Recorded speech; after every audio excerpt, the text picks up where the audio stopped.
Bayangkan kalau kalian hanya sibuk bagi kepentingan diri sendiri, padahal ternyata bisa dengan FGD dan lain sebagainya, insya Allah hal tersebut mulai dijalankan.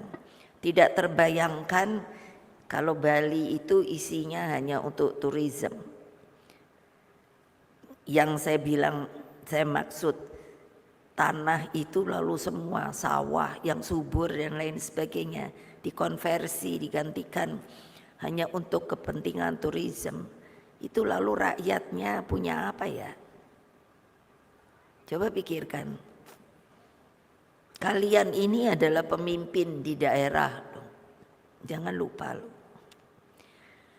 Nah, mudah-mudahan daerah-daerah bisa juga mengikuti apa yang telah dibuat oleh Pulau Bali, sehingga siapapun pemimpinnya harus menjalankan konsep itu. Ini sekarang kan amburadulnya itu Bapak Azwaranas. Apa? Ganti pemimpin dirubah dengan enaknya. Bagi saya coba, apa ndak pusing ya? Saya pusing loh. Itu tata pemerintahan Republik Indonesia. Saya bilang pada Pak Jokowi, bayangkan dari presiden itu bikin visi misi itu sampai kepala desa. Ini harus dikoreksi. Nanti kita harus koreksi. Kenapa? Pasti dari yang visi misi presiden ke kepala desa pasti beda dong. Dari sisi daerahnya, dari waktu kerjanya dan lain sebagainya. Sehingga dengan demikian yang harus kita bikin adalah sebuah perjalanan konsep Indonesia Raya ke depan itu adalah dengan sebuah visi misi ataupun apapun namanya itu akan merupakan jangka panjang, sehingga siapapun pemimpin akan datangnya dia harus menjalankan hal itu.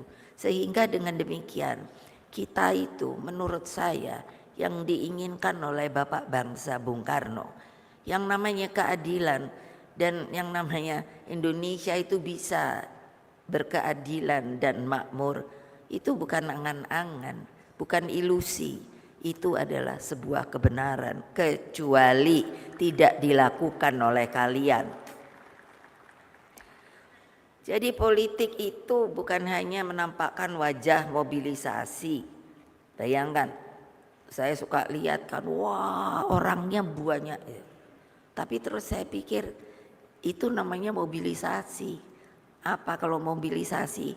Ngumpulkan secara fisik. Kalau kalian ini kan kalau ditanya, kamu siapa? Saya PDI Perjuangan. Apa yang namanya tugasmu? Itu jelas. Saya itu sampai bingung. Lah kok saya bilang Pak Jokowi petugas partai, kader.